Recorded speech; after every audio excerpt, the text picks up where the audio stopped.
Hi, have you ever caught yourself scrolling through social media, stumbling upon those picture perfect couples seemingly blissful in their relationships, and you ask yourself, why can't my relationship be like that? It is almost impossible not to feel a pang of envy. Here's the thing though, we often forget that social media is just a highlight reel. Those perfectly curated pictures and loving captions don't necessarily reflect the reality of a marriage. So it's essential to remember that what we see is simply a carefully crafted image, and it rarely tells the whole story. My name is Roslyn Nelson, and I welcome you to another thought-provoking episode of our channel, Godly Women Matters. Here in this channel, we dive deep into intriguing topics and we challenge conventional wisdom. So today, I have this topic that has intrigued humanity for centuries. I mean, the age-old saying, the grass looks greener on the other side. And I'll be talking about this topic as regards to marriage. So follow me as I share with you this short story, then we dive deep into the topic. Once upon a time, in a little village, there lived a couple named Jack and Jill. They were the epitome of a perfect marriage, or so it seemed. Their friends and neighbors often admired their relationship, believing that the grass was indeed greener on their side. But little did they know, Jack and Jill had their fair share of ups and downs.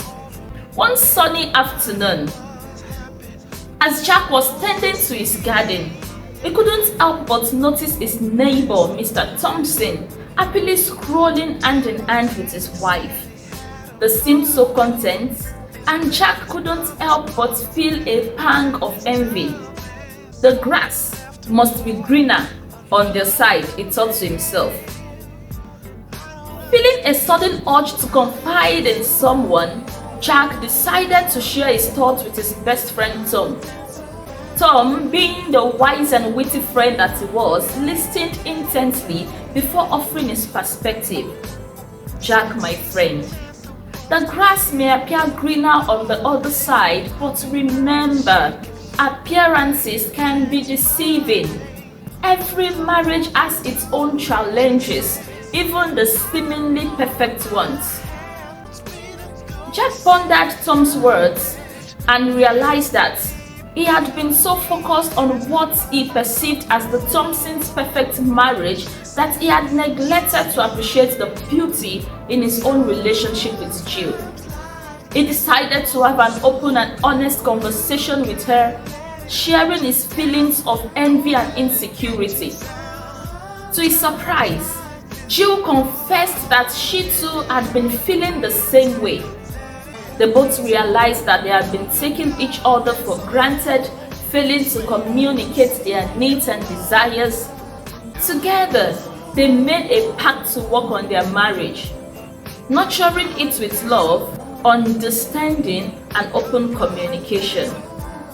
As the days turned into weeks, Jack and Jill began to see the true beauty of their relationship. They discovered that the grass was indeed greener on their side, but only because they had watered it with love and care. They realized that no marriage is perfect, but with effort and dedication, they could create their own version of happiness. From that day forward, Jack and Jill stopped comparing their marriages to others. They focused on building a strong foundation, cherishing the unique bond they shared.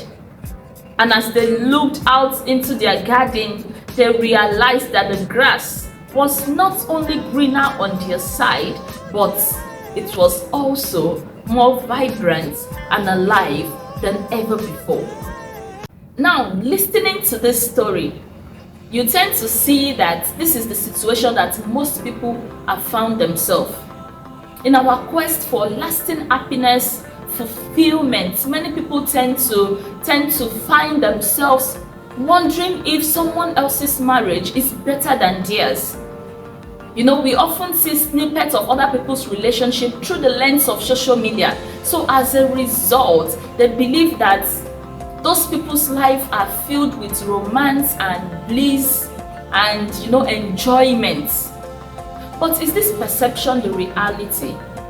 I know probably by now you have an answer to that already. So now let's talk about the realities of marriage. I know you have often heard it being said that marriage is not a bed of roses, and it is true. Marriage is not a bed of roses. It requires constant effort, compromise, communication from both partners. I say it again, it requires constant effort, it requires constant compromise. But remember, marriage should not make you compromise your faith and your values, but it requires compromise on minute things and also open communication between both couples. It has to be mutual. It is easy to forget this when we focus on another person's relationship instead of focusing and nurturing your own marriage. So when you're focusing on another person's relationship, you tend to forget, you tend to overlook those things that you are supposed to do to build up your marriage, and you tend to see other people's marriage as better than yours. Even Nathaniel Bassey sang the song. He said it's so easy to forget the victories of the past. It's so easy to forget the benefits. It's so easy to forget the blessings. It's so easy to forget what your partner is doing, those good things that he's doing, and focus on those his weaknesses, those things that he is not doing, thereby seeing other people's relationship and marriage as better than yours. But the truth is, every couple has their fair share of struggles and challenges. Those couples you envy, they may be dealing with their own set of issues behind closed doors that you don't know about, you don't see. It is crucial to confront the realities of marriage and acknowledge that no relationship is perfect, and it is very important. Focusing on another person's marriage is what will make you start thinking and saying, oh, how I wish I was married to this individual's wife or to this individual's husband. Oh, this sister has married the best husband ever, or he has married the best wife ever. So how I wish I was the one married to her husband, or how I wish I was the one married to his wife. Because you are not concentrating on nurturing your own garden. If you know the struggles that seemingly perfect couple is going through, you will thank God for your life. There was this story of a pastor that, you know, the church members are always coming and saying, oh, pastor, I have this issue, I have this problem, I have this, God is not answering my prayers. So the pastor came up with this idea. On a service day, he told all the members, he said, okay, write down every of your problems on a sheet of paper. So all the members wrote down their problems on a sheet of paper, each of the member thinking that, oh, my problem is the biggest, oh, my problem amidst every other persons in the church, my own problem seems like the biggest. You know, every individual has that mentality that their problem is the biggest and every other person is doing fine, better than they are. So the pastor told them, write down your problems in a sheet of paper. So he collected those papers, put them in a basket and shut the basket. Now he told those members, this is what you are going to do. You will come to this basket and pick one paper. Indirectly, you know, they are not picking their own paper, right? They are picking any other paper for any other persons. So the pastor is saying, okay, since your problem is the biggest, pick any paper from this basket. So they all did. They picked, each individual picked a paper from the basket. The pastor told them, now open this basket, open the paper. When they opened the paper, the pastor told them, read through the paper and make a decision. If your problem is bigger than what is written in that paper, then you can exchange your problem with what is in the paper. So every of the church members opened the paper, reading through the problems, they were like, no, I have to return this. I think I am okay with my own problem. This is bigger than the initial problem that I have. So each of the members starts dropping back the paper and say, oh no, I'm not exchanging my own problems with this. I think I am okay with the one I have. Like, it gave the church members that mentality that everybody that you are seeing in the church looking good, smiling, everybody dresses well to come to the church.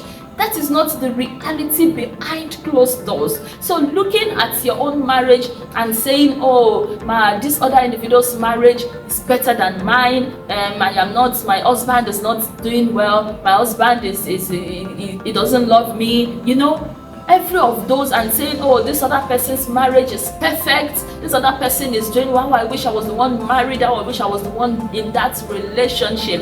It's just a mirage of thoughts. It is not real. That is not the reality. That is not the reality. Now you are picturing a family or a home that the wife or the husband has paid the price. They have, the wife has played the role of a godly woman in that marriage. Patience, persistency, that dedication to make a marriage works. Those period of time when the husband has not been doing well, she has been on her nails praying for her husband, and now the husband is like a perfect husband to her. Now she's enjoying her home, and you're feeling like, oh, this woman is enjoying in her home. You did not know the sacrifice that woman has paid for the enjoyment that she's enjoying presently in that marriage. If you were to be the one that was in that marriage when this husband or the wife, I know there is no perfect couple, but when the man or the woman was not doing well and this other individual was paying the sacrifice of praying, I know if you were to be the one in that marriage at that time, you might not be able to withstand it. Now this woman is enjoying her marriage because she has watered, because she has nurtured her own garden, because she had paid the price. So don't always see people enjoying their home and you wish, and you start saying, God, when? And you wish you are the one in that relationship. Nurture your own garden. Water your own garden. It is by watering your garden, nurturing your garden, taking away the weed.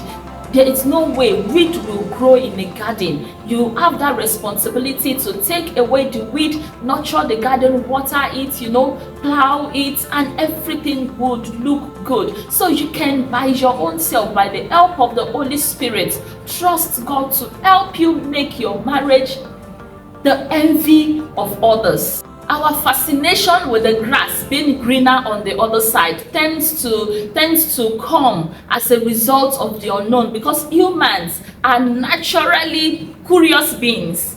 We are naturally curious. We are prone to romanticizing those things that we don't have. It is you have lots of things, right? It is that one that you don't have that you feel you need the most. So as a result, your eyes is on that one that you did not have, and that is humans for you. So it is easy to envision and idealize versions of someone else's marriage when you can nurture your own marriage to be that ideal marriage. Studies have shown that people tend to share the positive aspects of their marriages on social media.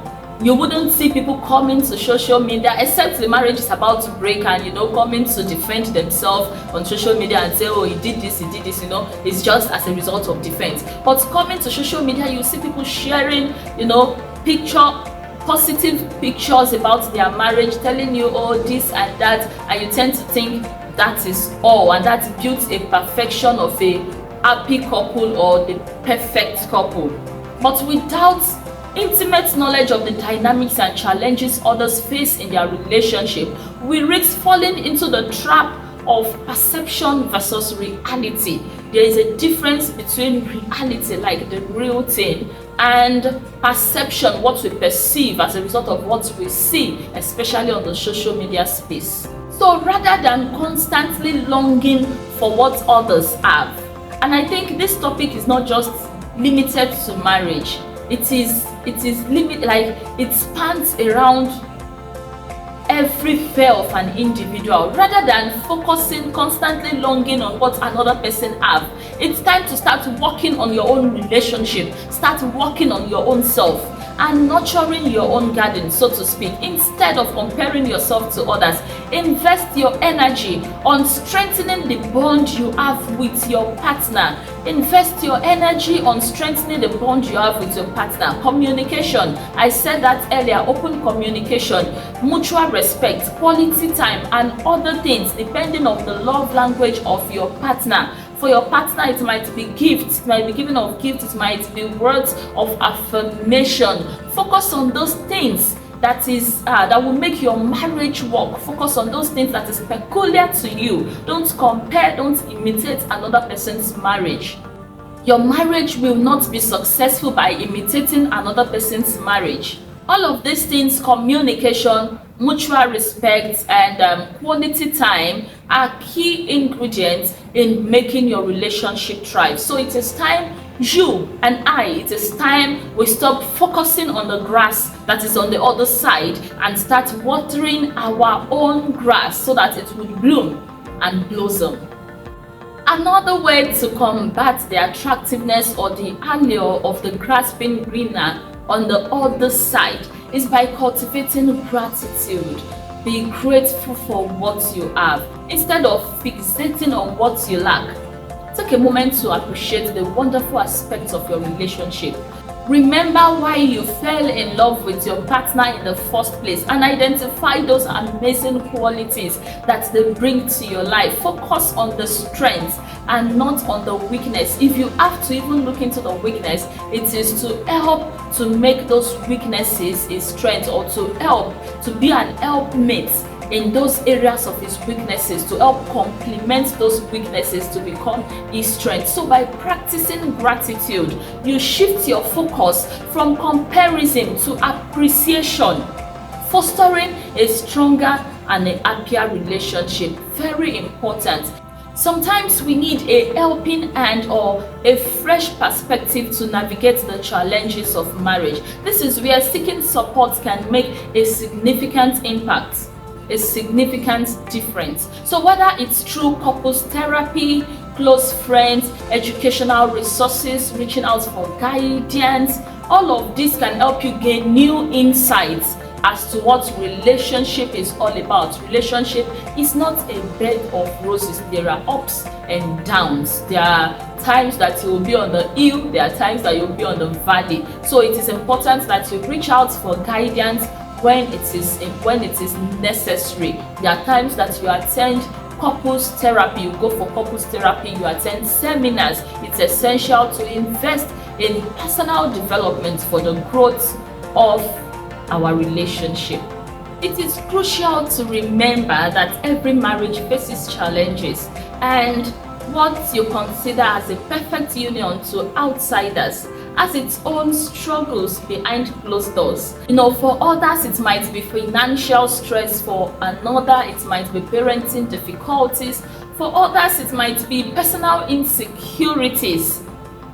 But all of these are hidden from the public view, leading people to perceive others' marriages as flawless when they are far from it. Every marriages have issues they are dealing with behind closed doors. The earlier you realize this, the better for you. So having this understanding will make you see that it is important to work together with your partner through these challenges and forming a stronger bond in the process. That is the beauty of marriage. So dear listeners, shift your perspective from the greenness of the grass on the other side to the vibrancy of your own marriage. Your marriage can also blossom. It will help you to appreciate what you have and to build a fulfilling life together. So I have talked about cultivating a gratitude mindset, because this will help you to see the beauty in your own relationship rather than constantly yearning for what you don't have. I also talked about the key ingredients of a successful relationship, which are open communication, mutual respect, quality time amidst others. Instead of longing for someone else's marital circumstances, we need to prioritize building empathy and connection within our own relationship. Empathy and compassion form the foundation of understanding in the relationship, supporting our partners, fostering lasting bonds. This will help you to actively listen to your partner's needs and desires, thereby creating an environment where each of the partners will feel valued and feel heard. So all I have been trying to say is that you have to be intentional in this process. If you want your marriage to work, it takes intentionality by watering your own garden. Make your marriage be that ideal marriage. Make your marriage be an example of a godly marriage. Water your own garden, nurture your own garden. Let your marriage be an example to others. It takes intentionality, so you have to be intentional about this. Now, looking at the story of Jack and Jill that I told earlier, you would see that it serves as a reminder that yes, the grass may appear greener on the other side.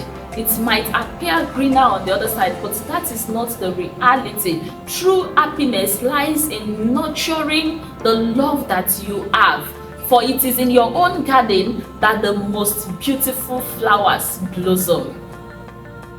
So my friend, as I conclude this captivating exploration, next time you find yourself thinking that the grass is greener on the other side, you know what you do? Take a deep breath. And remember that every relationship has its ups and downs. And by focusing on nurturing your own garden, cultivating gratitude, seeking support, you can find fulfillment in your own marriage. Thank you for joining me on this insightful journey. If you enjoyed this thought-provoking episode and you want to explore more exciting topics, don't forget to hit the subscribe button, like and share, and also click on the notification bell to be notified when a new video drops, and so that you would be one of the first persons that would watch the video. Until next time, keep tending your own patch of grass and embracing the beauty of your unique marital journey. Stay godly and stay connected. I remain your favorite, Roslyn Nelson. Bye. Make sure you subscribe to this channel. Remember to like, to comment, click on the notification button and also on the subscription bell so that you will be notified whenever the next video drops.